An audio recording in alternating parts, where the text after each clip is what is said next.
कस्तूरी होती है जिसको जिस डिब्बे में रख देते हैं वह अपना संस्कार छोड़ देता है। उसकी सुगंधी अनेकों को प्रभावित करती है। उसके सेवन करने से अलग संवेदना का अनुभव होता है।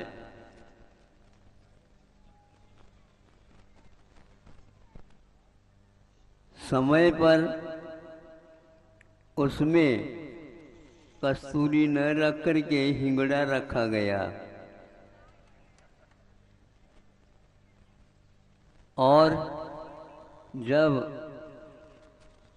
भोजन करने के लिए बैठे तो वह पेड़ा तो था लेकिन उसमें कस्तूरी का अभाव था।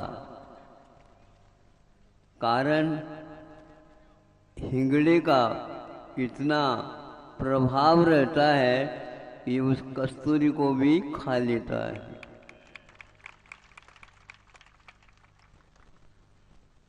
ऐसा ही लगभग समझ में आ रहा है मुझे। 200-250 वर्ष तक अंग्रेजों ने भारत के ऊपर अपना प्रभुत्व दिखाया और अपने वैभव को किस ढंग से उन्होंने फैलाया और भारतीयता को किस प्रकार गायब कर दिया, लूट लिया। अभी भी उसका नमूना हमें देखने को होता है। महावीर जयंती को इस प्रकार कहीं भी जनता नहीं आ पाती दूर दूर से, किंतु आज क्या आई है बताओ?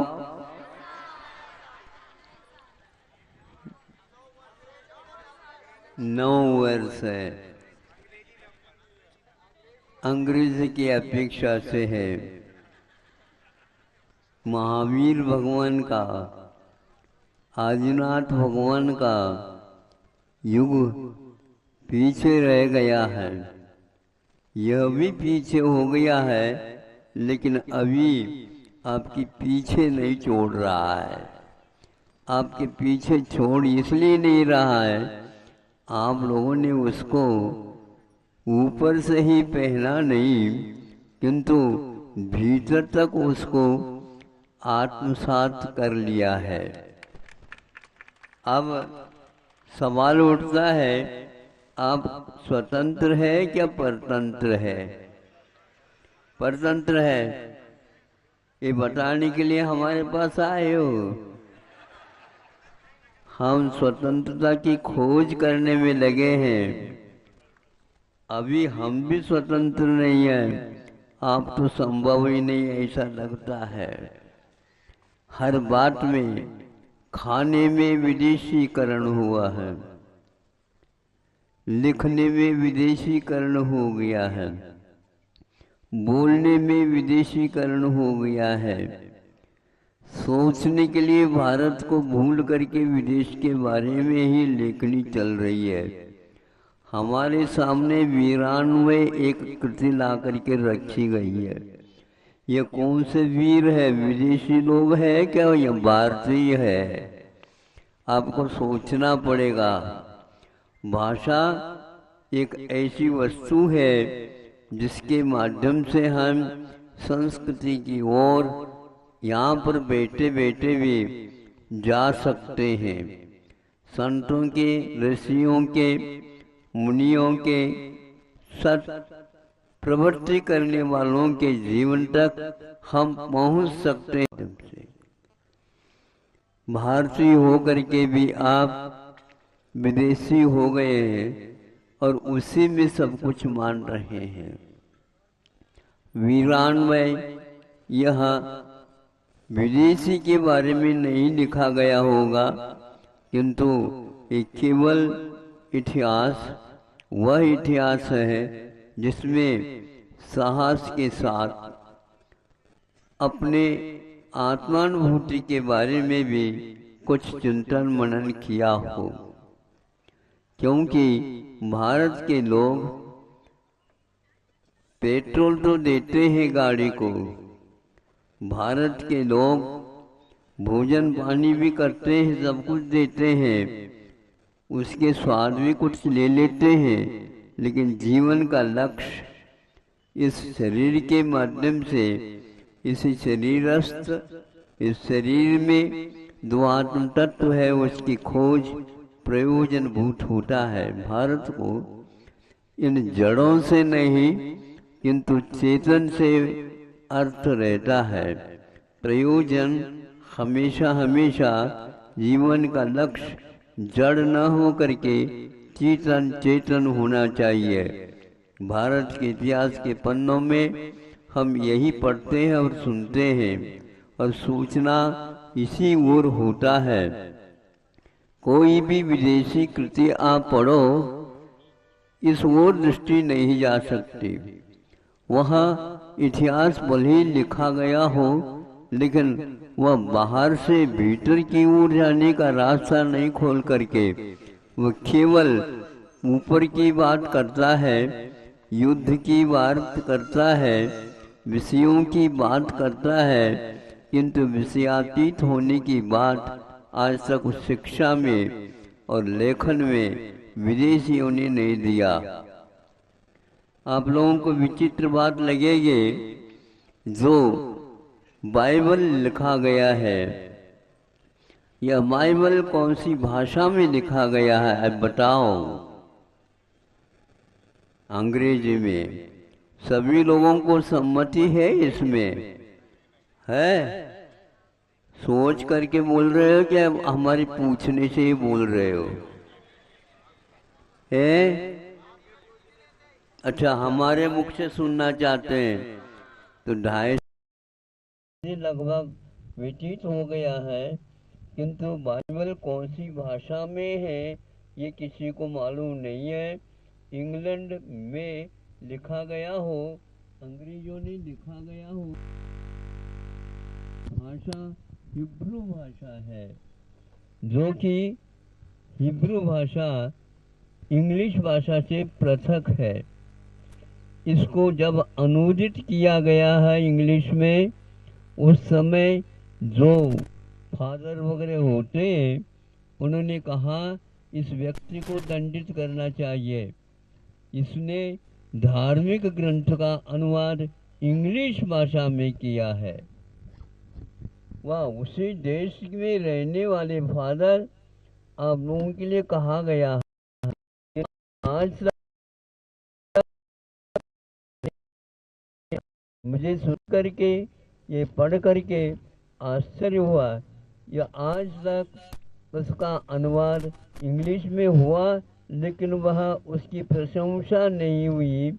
कालांतर में उसको एक प्रकार से विस्तार की अपेक्षा से इंग्लिश भाषा में अनुवादित करना प्रारंभ कर दिया गया था। तो आज यह प्रश्न उठता है, धार्मिक ग्रंथ इंग्लिश भाषा में नहीं लिखे गए हैं,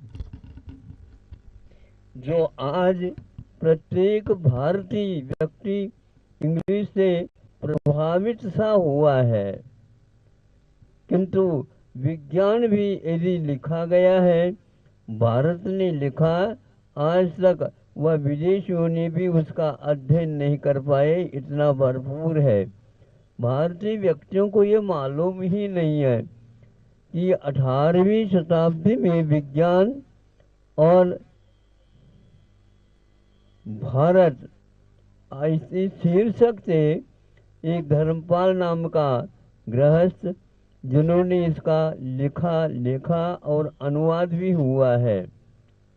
आप समझो, आज तो कम से कम आप लोगों को आंखें खोल देना चाहिए कि काल महत्व तब रखता है, उसमें उस काल में क्या लिखा गया है, क्या अनुभव किया गया है, क्या उत्पादन किया गया है, जीवन से उसका क्या संबंध है। केवल खाना जीने के लिए नहीं, किंतु जीने के लिए खाना चाहिए, यह महत्वपूर्ण है।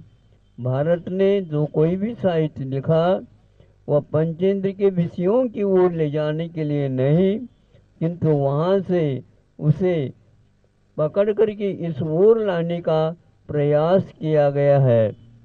आज आप अपने संतान को जो विद्या, जो अध्ययन आदि कराना चाहते हैं, देना चाहते हैं, वो केवल विदेश के लिए ही आप अटक जाते हैं।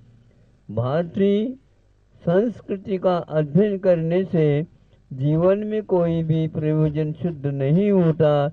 ये धारणा आपके दिमाग में घर कर गया है। ये बहुत बड़ी हानि हो रही है।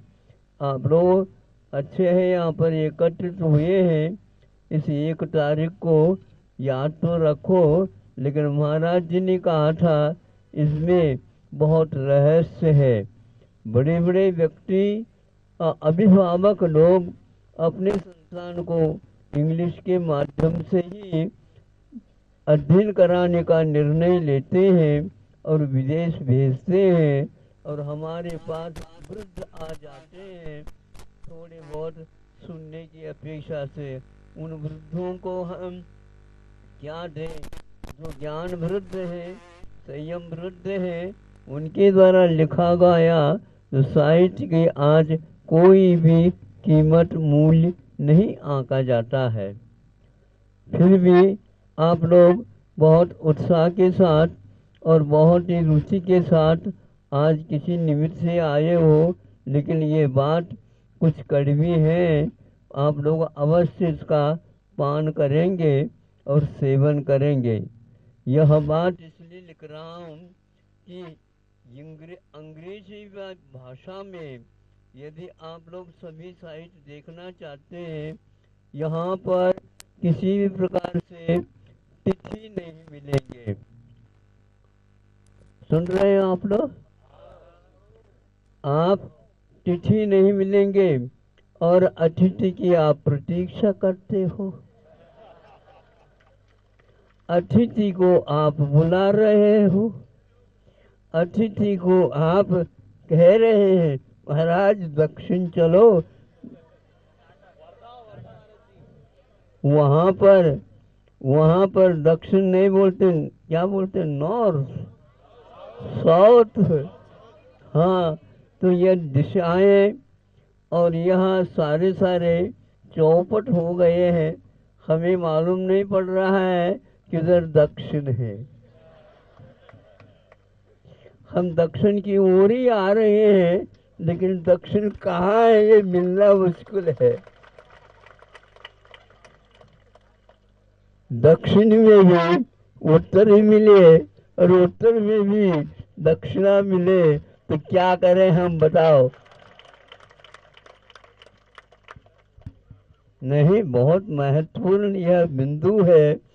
आप लोग जब शोध की बात करते हैं, बहुत ही विस्मय होता है। यहाँ अपने भारत में शोध करने के लिए कोई भाषा है ही नहीं, और इंग्लिश को छोड़ करके ऐसे आग्रह अभी भी किया जाता है। यदि शोध किया जाता है तो वह इंग्लिश में ही होना चाहिए।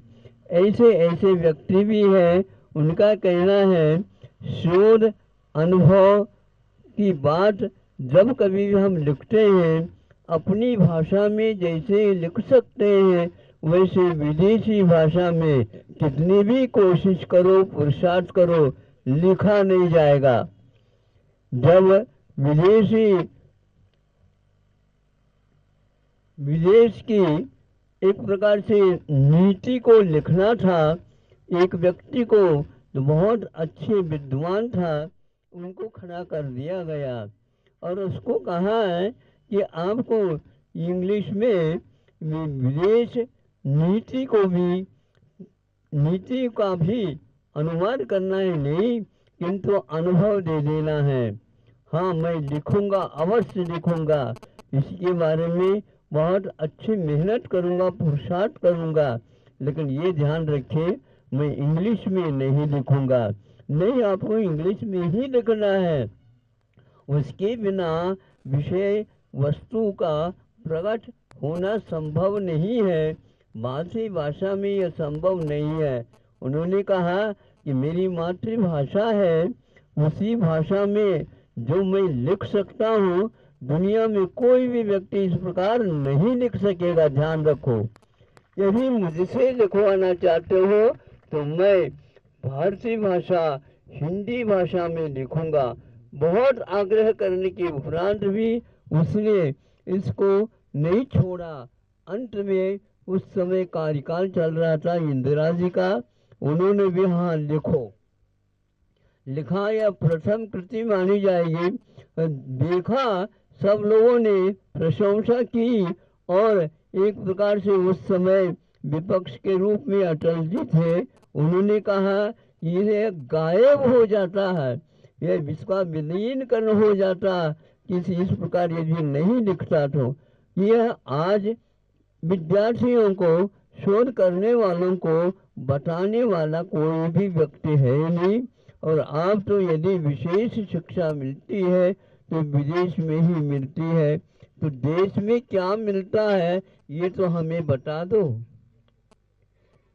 दिशा बोध यदि विदेश में ही है तो फिर दशा बोध कहाँ मिलेगा, हमें बता दो। भारत के मिट्टी के स्पर्श करके विदेश लोग कह रहे हैं इसमें तो संवेदन होता है, विश्व में किसी भी माटी में संभव ही नहीं है। यहाँ पर यह ऋषि और अतिथियों के माध्यम से इसमें सब कुछ आत्मसात कर दिया गया है। ऐसे भारत में बैठ करके आप लोग आज धर्म से प्रतिकूल दिशा में जा रहे हो, जा चुके हो। अब तो कम से कम यदि मान लो थोड़े बहुत होश आ रहे हो तो वह अवश्य ही आपके लिए अनुकूल हो सकता है। इन्हीं बातों के साथ समय आपका ज़्यादा हो जाएगा, क्योंकि आप लोगों के हाथ में घड़ी बंधी है, हमारे हाथ में अतिथि का ही पत्र है। उस 5 ಮಿನಿಟ್ ಐದು ಕನ್ನಡ ಅದ, ಮಿನಿಟ್ ಇಂಗ್ಲೀಷ್ ಅದ. ನಾವೇನು ಹೇಳೋದು? ಹಾಂ, ಸ್ವಲ್ಪ ತಿಂದರೆ ಹೊಟ್ಟೆ ನೋಡೋದಿಲ್ಲ. इतना ही पर्याप्त है। अहिंसा परमो धर्म की।